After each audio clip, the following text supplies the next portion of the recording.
Hi there, and welcome to this episode of the Star Wars Universe podcast. I'm your host, James, and what a month it's been in Star Wars. We have had all sorts of goodness, both in the Star Wars fandom as well as what's coming up on this podcast. So coming out on the 15th of this month is going to be a interview I have done with Charlie is Learning Star Wars from TikTok. It was an absolutely fantastic conversation. I really, really enjoyed it. And I look forward to welcoming her back to the podcast in the future. Really, really enjoyed it. Thank you very much, Charlie. And I will let everyone know when that episode is up. That's going to be coming out, as I say, on the 15th of this month. But back to this episode. We are going to be looking at and talking about Lego Star Wars, Rebuild the Galaxy, Pieces of the Past. Now, this was a 4-episode thing. Do we call it a mini series? Let's call it a mini series. Mini series full of minifigs. Let's go with that. It's not going to break any records for being amazing or anything like that. It was just good fun. It's a silly show, but in the best way. It is exactly what Lego should be. It is playing in the sandbox. You've got all these different things from all these different places, and you're just throwing them together. There are some amazing cameos, if you want to call them that. You've got Cal Kestis, you've got Darth Revan, you've got Jackson from the Expanded Universe, which is a real deep cut, and he even tells you he's a deep cut when he introduces himself. It's incredible. You've got the Landalorians. Lando as a Mandalorian is absolutely hilarious. One of my favorite parts of the entire show. You do have Grogu scattered throughout based on the Mandalorian element. There's a fun little way the Mandalorian says, "Baby's name is Grogu, baby." A little fun play on Baby Yoda. You've got an Ahsoka Tano brickhead who doesn't feel like she fits in because she's so much bigger than all of the other minifigs. It all works out in the end. Voiced brilliantly, as always, by Ashley Eckstein. It was great to hear her back in the role of Ahsoka.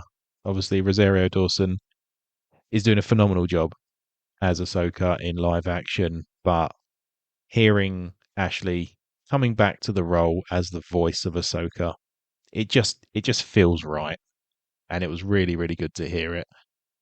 You've got the giant buildable Chewie, which was really cool.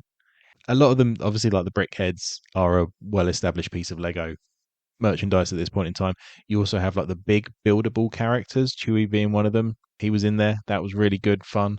You've got Rose Tico as one of the Sith, which is just hilarious. You've got Darkseid Ray with the amazing double lightsaber, which I really wish we could see more of in some form or fashion. She's in Galaxy of Heroes, but I want more than that. I really do want to see some more Darkseid Ray. You have a Darth Kit Fitzo. Darth Jar Jar makes his return, equipped with Maul Season 3 Clone Wars spider legs. It's incredible. It's just brilliant. It's just absolutely fantastic. You have the Han and Leia relationship, but because it's a mixed up universe, it's Greedo and Leia. It's just weird. It's just weird and wonderful. And there's so many more things that I will have missed. Darth Solitus is a new character and is the big bad for the miniseries. Interesting character. First time we've got dual purple lightsaber wielding baddie. We have Darth Revan in it, as I mentioned earlier, who has one purple lightsaber but one red one. It's just brilliant. Oh, I almost forgot. One of my favorite moments in it is the Porgles, the combination of Porgs and Purgles. It's a Porg that travels through hyperspace like a Purgle does, and I just had so much fun. It's not something to really pick apart and inspect and overanalyze. I think if you just sit down and watch it, it's an hour and 45 minutes to 2 hours, that sort of time frame. I would be surprised if you weren't entertained. And the first one, just rebuilding the galaxy, was great fun as well. There's just so much to enjoy. There is just so much to enjoy in it, and I sat there on my own late at night watching it and just chuckled repeatedly. And I just had the best time. It's the first new Star Wars content we've had for a little while. I'm glad it was this. I'm truly am honestly glad it was this because it was just silly and fun. It reminded me why I love Star Wars. I would really recommend everyone go out and watch it. Everyone go out. If you've got Disney Plus, watch it on Disney Plus. If you don't, there are other ways. Hondo Anaka will tell you. But I do think it's worthwhile watching. It's great fun. And I just can't recommend it enough, really. That was going to be my main talking point for this episode. But I guess there is another little thing that I could talk about in a bit more detail, which is the Mandalorian and Grogu trailer. Now, I'm not going to do an hour long podcast, pulling it apart, going through it frame by frame. If you want that, Children of the Watch have done an hour long podcast, pulling that trailer apart frame by frame, and it's fantastic. If you like that sort of detailed analysis, which I love, by the way, I love, go and check out Children of the Watch. They're doing a full recap of all the Mandalorian stuff in the lead up to the movie, and it's really, really good. Go give them a listen. They're good guys, and what they do is absolutely fantastic. Their knowledge of Star Wars is incredible. But my thoughts on the trailer were I enjoyed it. I really enjoyed it. I loved the Anzellans, Babu Frick species, for those who might not know what an Anzellan is. They're great fun throughout. Their interactions with Grogu are always sweet and kind of funny. The trailer ends on one of the Anzellans going, "Good shot, baby," to Yoda after he's shot a creature in its singular eye with a paintball. I've seen a lot of comments online that how it just looks like another episode of The Mandalorian. Well, you know what? It's written by Jon Favreau, it's directed by Jon Favreau, and it is all the same characters from Mandalorian season 3, so I would expect it to. We also don't know what much about the story at the moment. We know Rota the Hutt, or Stinky, as he was affectionately known as in the Clone Wars movie, is in it. That boy's been hitting the weights, hitting the protein powder, getting his protein in every day, and it looks like he's in some fighting pits. Wonder if he's going to end up fighting Din at some point, although it's made to look in the trailer like Din and Grogu are in the crowd.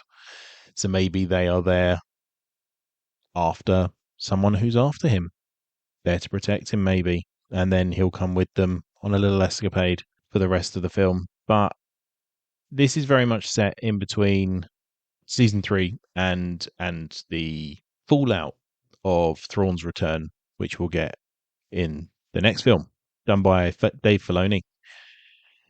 And I think that will really draw to a close this chapter of time in the Star Wars universe. And I'm really looking forward to seeing how they do that. We've got Ahsoka season 2. We've got the Heir to the Empire movie coming. But in the meantime, I think it's trying to go back to its roots of season 1. Really, you've got the return of a Razor Crest. He's got his rifle back. Din's got his rifle back that just disintegrated some Jawas. There's a lot of intrigue from this, and I hope they don't drop a lot of the really interesting threads that they put out there in season 3 of The Mandalorian. I really want to know more about the Mythosaur. I really want to know more about the Mandalorian's return to Mandalore and how they're getting on with the whole thing.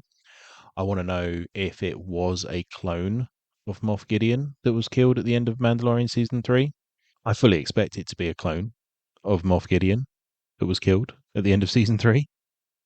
I want to see more of the Dark Council. I want to see. I don't necessarily need to see Thrawn. I'd quite like to have him alluded to. Maybe them know he's back, but not know where. I'd quite like to see Luke in the film. I think that would be really good. And I would like Grogu to get Yoda's lightsaber. If they bring in Luke, I want Grogu to wield a lightsaber at some point. I think that would be very, very cool and perfect for the big screen. I really do. I think we're gonna see some good dogfights. I wouldn't mind seeing Boba Fett and Fennec Shand coming back. I wouldn't mind seeing any of the characters really that are introduced. Obviously, Paz Vizsla's not coming back. I would quite like to see the Armorer come back. But the film looks fun. The film does just genuinely look like it's going to be a fun bounty hunting romp through the galaxy with a good enough story behind it to drive it all forward. We get Sigourney Weaver being introduced into the Star Wars universe, which is absolutely fantastic.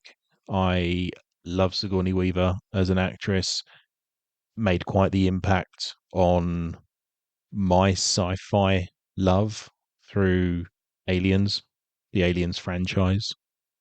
I've always enjoyed Sigourney Weaver as an actress, and I will always give something she's in a go. And so, to me, that can only add to it.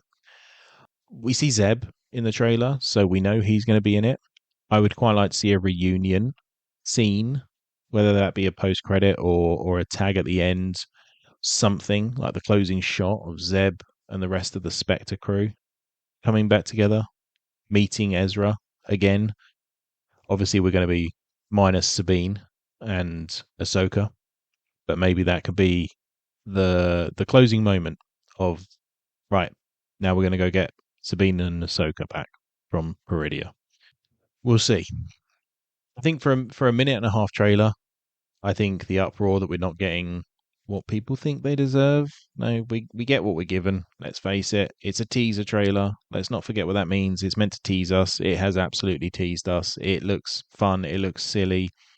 The movie poster is absolutely gorgeous and really kind of retro in its feel and design. And I think that's done on purpose. It looks like a bit of a spaghetti western type poster, as well as I referred to it as like Mars Attacks, the logo, Mandalorian and Gogu logo. The font on it very much felt like a Mars Attacks type thing, and I enjoyed that. I really enjoy that because it gives me an idea of what the tone is going to be, and hopefully it's just going to be a bit of a swashbuckling adventure. So those are the two big things that have been happening in Star Wars this month. Now turning our attention to what I've been up to this month in Star Wars. And again, it feels like a lot when I wrote it down, but actually looking at it, it doesn't feel like I've done that much. A lot of it has been to do with where we always start, which is in games and Star Wars Galaxy of Heroes. We had a couple of Lightspeed bundles get released, which was very interesting. And there's one out at time of recording, might not still be out by time of release, for the Profundity, which I already have, so had no need for that. But the one that did interest me and the one I did pick up was the Galactic Legend Leia. And this pushed me to within 3 characters, purely relic levels. Kind of pushed her to the top of my priority list. Now, I was not ready. In terms of the rest of the game, I was not ready for another Galactic Legend. So I have done it. Initially, I was like, no, I'll put her on the back burner. I'll keep doing what I'm doing, which was relicking up Bo-Katan and kind of gearing up and starring up the Jedi Master Mace Windu requirements. But then I looked at it and thought, yeah, you know what? It's 3 characters. I'm just going to go for it. I don't know how tough the event's going to be. I don't know what mods or anything like that I'm going to need for the event. I'm just going to go for it, and we'll figure it out. Tier 2, difficult, really, really difficult. The rest of the tiers pretty much sailed through with first attempts, and the only one I really had to seek help on was tier 2. But I unlocked her in a couple of days. It's a real godsend now that you can just buy the Galactic Legend tickets through the Shard Shop, I believe, which is really, really handy. So did that, just refreshed those up and got through the whole thing in a couple of days. and I have a 7-star Galactic Legend Leia who is currently Gear 12, working on that. I think I'm about halfway through Gear 12 at the moment.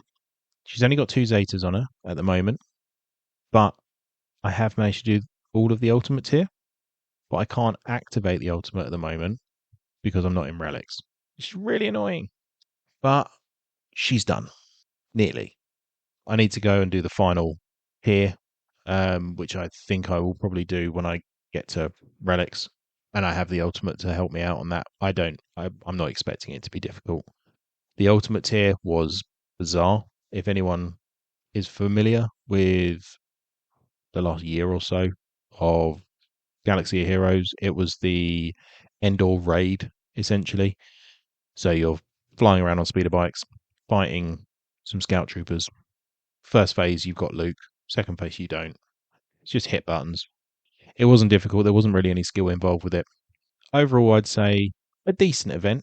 Wasn't too taxing, which is kind of what you want at the end of a Galactic Legend grind.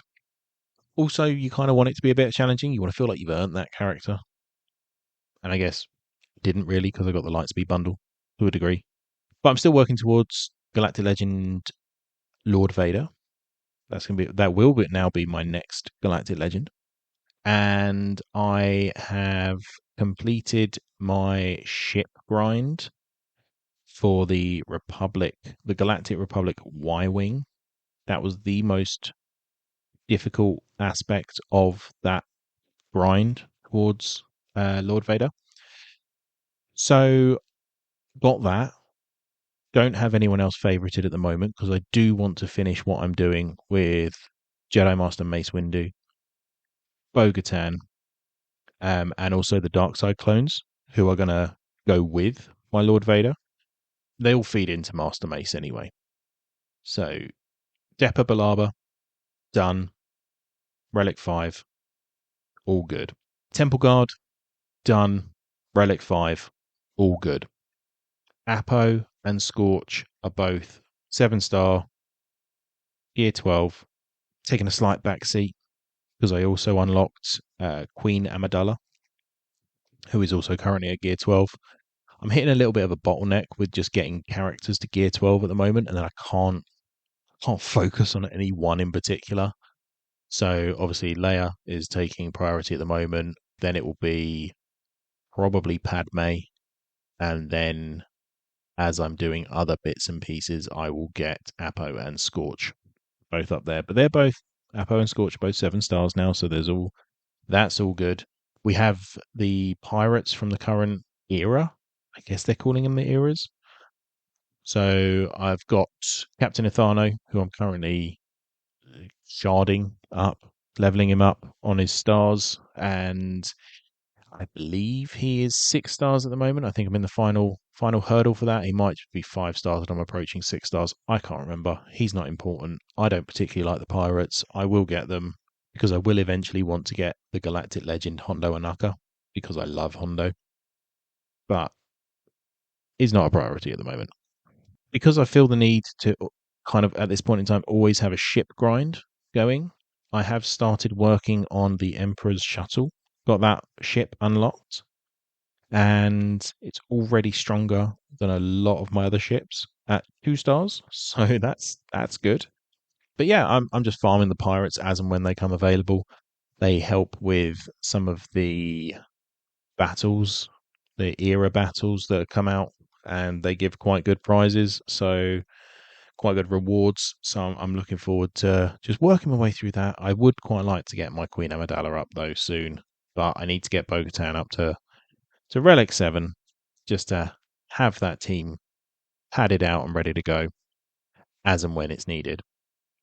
I also need to learn how to use Bo-Katan and her team because I've never used the Mandalorians.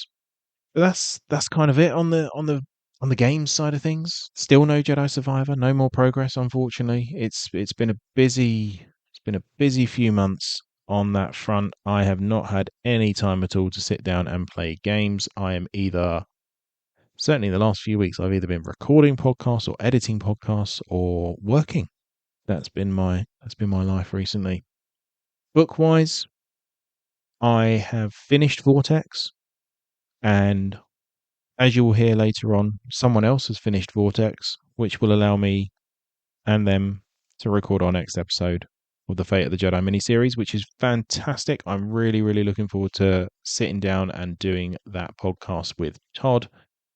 But I have also read Sanctuary as well, the Bad Batch novel. So I'm not going to talk about Vortex. There is a place for that. It's coming. It will be out 15th of November, I think. Quickly running through my calendar in my head. 15th of November, that one will be out, which also gives me and Todd a bit of a jump start on the rest of the books, which will be the final part of our mini series. That will probably be coming to you January or February time, depending on our availability over the festive period, both to listen to those 3 books and also to record about them.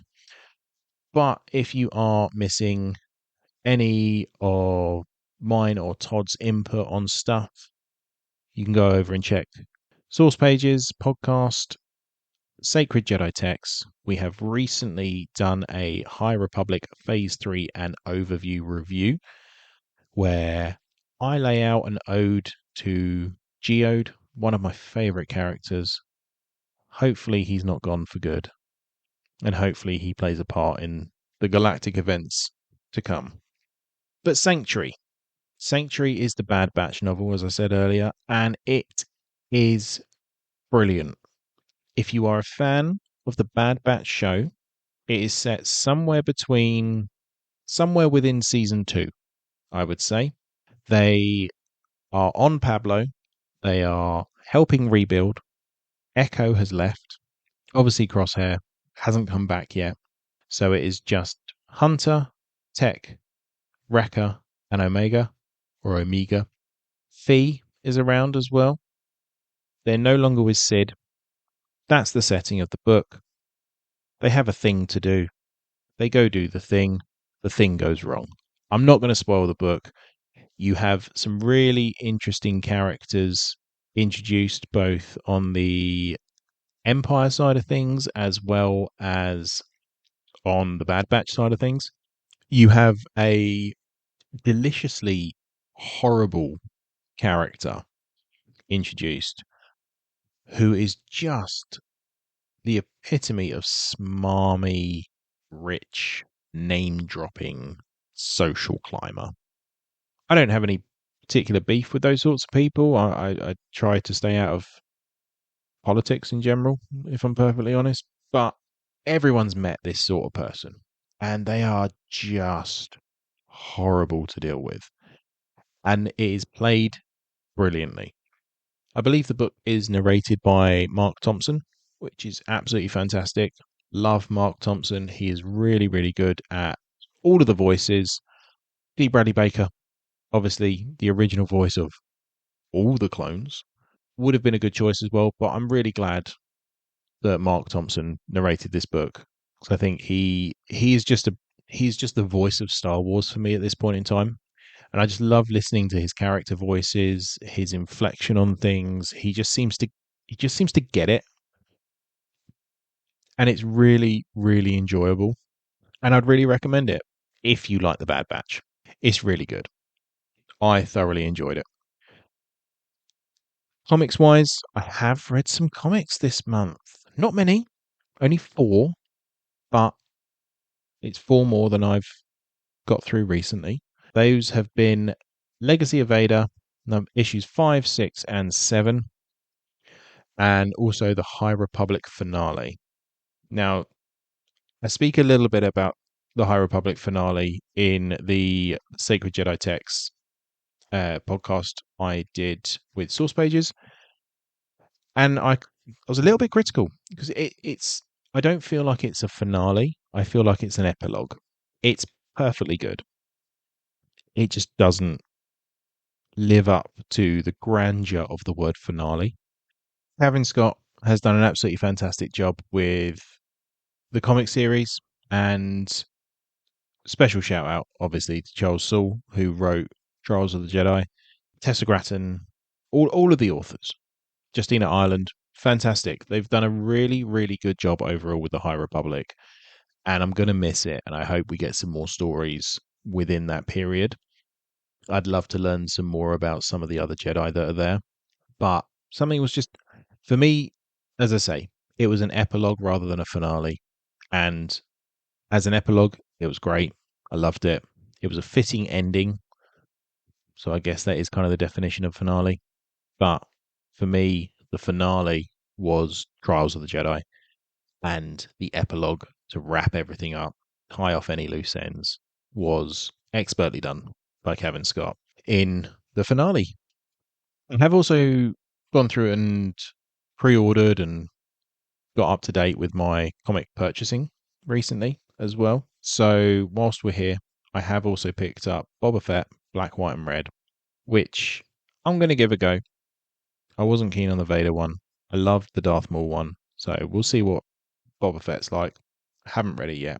Picked up the next few issues for the Star Wars main comic, set post Return of the Jedi, Dr. Aphra, Chaos Agent. I've got another couple of issues of Legacy of Vader, as well as some Jedi Knights to read. But the one I'm most interested in is, before I get into that one, I'm not going to be reading any of the Dr. Aphra or the Star Wars main comics until I am up to date chronologically. So I need to finish the In Between Empire and Jedi main run before I start post Return of the Jedi main run. And I need to finish volume 1, run 1 of Dr. Aphra, as well as run 2 before I start run 3. But the one I am most interested in is Han Solo and Hunt for the Falcon. This is set late in the timeline. It is set near The Force Awakens, and we are finally getting some sequel trilogy additional content, and I'm intrigued. Shadows of the Sith, one of my favorite books. I thought it was brilliant. Long, but it was really, really good. And I think building out the universe around the sequel trilogy is only a good thing. I haven't read it yet, as I say. I will read that. It'll be one of the ones I read before next month's episode. And I am really, really looking forward to seeing that. Hopefully, issue 2 will be out by then as well, so I can have both of those read and ready to go. And I may talk about the stuff around the sequel trilogy a little bit more as well. But that's kind of it for comics as well. The Legacy of Vader, I didn't really speak about that too much. I don't really remember huge amounts about it. It's Kylo being Kylo, which is never my favorite. Learning about Vader is cool, but we've got 3 or 4 Vader runs doing that. So it is interesting to see how he twists it to fit his own narrative, but that's Kylo. He's a whiny little so and so, isn't he? Onto collectibles. I picked up another 2 booster boxes of the Star Wars Unlimited Legends of the Force, and those are all on the YouTube channel. So if you want to see what came of that, the YouTube shorts are up. There's a speed break of a booster box as well, which was great fun. I love ripping packs, which is why I do what I do with it. The upshot is I need 3 more cards, which I have ordered, because I'm not going to buy any more packs for 3 cards. I need 2 rares and a legendary. There's just no point. So I have ordered them from Mox in the Hole, which I've been trying to order from for quite some time. I ordered from them through Card Market. Unfortunately, the first package seems to have got lost in the post. But I've contacted them. Really, really helpful guys over there, and I'm waiting for them to send out another lot. So we'll see what happens with that. We do have a giveaway on the YouTube channel at the moment for 10 organized play Shadows of the Galaxy packs, which are the slightly different variants. You get some hyperspace versions of the starter cards as well. So if you want to enter, head over to the YouTube channel, hit subscribe, leave a comment on any of the recent videos using the word shadows. It can just be shadows if you want. Either way, the winner of that will be announced probably a week or so after this episode comes out. So 7th to the 10th of October, that sort of time frame. So if you want to enter, be in with a chance to win some Shadows of the Galaxy organized play packs, head on over, hit subscribe, drop a comment. If you out there doing the whole following thing of me wherever you are, head on over to TikTok as well at Star Wars Universe. All the links will be in the podcast description. Yeah, just follow me on all the socials: Instagram, Twitter, or X. I still call it Twitter. I don't know why. Yeah, that's kind of it. The only other two things were TV and movie, which I've got Rebuild the Galaxy and Mandalorian Grogu trailer, which I've already spoken about. So less about me, more about you guys. So turning our attention to the other members of the Spark Jedi Council, we will start with Haley Hobbs first, who has read the Alphabet Squadron book. Well, one of them anyway, at the very least. She has read Legacy of Vader, issue number 8. Obi-Wan and Anakin from 2016, issues 1 to 5. I think I may have read that arc, and I thoroughly enjoyed it. If it's the one I'm thinking of, quite an epic, quite a blue cover of issue number 1. I'm going to need to look it up after this. Darth Maul, Son of Dathomir, from 2014, issues 1 to 4. I really, really want to read that.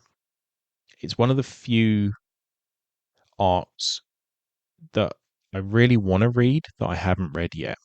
I just haven't been able to figure out when I'm going to read it. And Lando from 2015, issues 1 to 5. And on the TV and movie side, she has rewatched Mandalorian season 1, episodes 4 and 5. I can't remember what happens in episodes 4 and 5 of Mandalorian season 1. It's been a long time. I will be doing a rewatch in the lead up to the release of the Mandalorian and Grogu movie, which I believe is out May 22nd, 2026. So I've got time. I've got time. Todd Suds Sedlec has read Fate of the Jedi Allies and Vortex. Good, because we're podcasting about it this week, Todd. So glad to hear that you finished them. I have not long finished them myself. And he has started reading Skywalking, the life and films of George Lucas, which sounds interesting. Comics-wise, Legacy of Vader, issue number 8, Star Wars, the ongoing 2025, that's the post-Return of the Jedi one, issue number 5. Galaxy of Heroes, he's still working on Sith Eternal Emperor. He has 3 requirements left that are all at Gear 12. Grand Admiral Thrawn, who I believe needs to be Relic 6, maybe. Jedi Knight Anakin, who I think needs to be Relic 3 or 5. And Sith Marauder, who needs to be Relic 7. So you're not that far away. It's just a lot of relicking to go, which is always the fun part. So doing well on that, Todd. For your first galactic legend being Sith Eternal Emperor, there aren't many better ones. Supreme Leader Kylo Ren is really, really good, but his event is awful. To unlock his ultimate, it's basically rock, paper, scissors. There is a method to it. You can learn it, but horrible. So Sith Eternal Emperor, Jedi Master Luke, they were probably my 2 favorite Galactic Legends unlocks. Not too difficult, but difficult enough, if you know what I mean. Brian, last but certainly not least, got a few pieces from the Funko and Hasbro ranges. He's finished Trials of the Jedi, Sanctuary, Rogue Squadron books 1 to 3, which are Rogue Squadron, Wedge's Gamble, and the Krytos Trap. About 50% done with Outlaws on PlayStation. And he went to Rancho Obi-Wan recently, which is it's recognized in the Guinness Book of World Records as the largest collection of Star Wars memorabilia. So there you go. Glad you had fun at Rancho Obi-Wan, Brian, and we need to think of something to do together in the not too distant future as a mini-series. It will almost certainly be next year, but I don't think either of our schedules will mind that. Turning our attention to X, we have Dan Griffin at DanGriffin21. Just more Clone Wars for me, up to Season 5, Episode 16, and all the Mandalore / Maul stuff is right up my street. Season 5, of the Clone Wars is amazing. The end of that season very nearly broke me. If I didn't know that season 6 and 7 were there, and because they weren't originally, they were going to end it. I think it actually got cancelled at the end of season 5. Filoni does an amazing job at wrapping everything up with very little time. I don't think he was given too much notice that they were wrapping things up at the end of season 5, and he does it in a way that's absolutely brilliant. Season 6 is then a kind of a lost episodes, in air quotes, a couple of different arcs, and then season 7, they get the green light to really tie the series off. And season 7, the last 4 episodes, some of the best animated TV you'll ever watch, in my opinion. Certainly in Star Wars. It's phenomenal. Absolutely incredible. And when you learn about, or if you learn about what went on behind the scenes to actually make it happen, it just makes it even cooler. It's just incredible. Really hope you are enjoying it and you get there in the not too distant future, Dan. I would be quite interested to have you back on actually and chat Clone Wars with you. And we have a message from Darth Ridiculous, good friend of the pod, Josh Hoyt, who has said, love the Mando Grogu trailer too. Got some new Black Series 6-inch figures, Clone Wars Ahsoka, and the new Anakin and Kenobi. I desperately want the SDCC, San Diego Comic-Con, Kenobi Anakin Battle of the Heroes Black Series diorama. I've seen that. I saw it announced at San Diego, and it looks gorgeous. It really, really does. I need to sort out a time to catch up with you, Josh, as well. So drop us a message, let us know when you're free. We don't have to record it, but we also can record it. It's all good. Don't mind. But that's all of our feedback for this month. Thank you for listening. I'll see you in a couple of weeks with my interview with Charlie. But until then, may the force be with you. Always.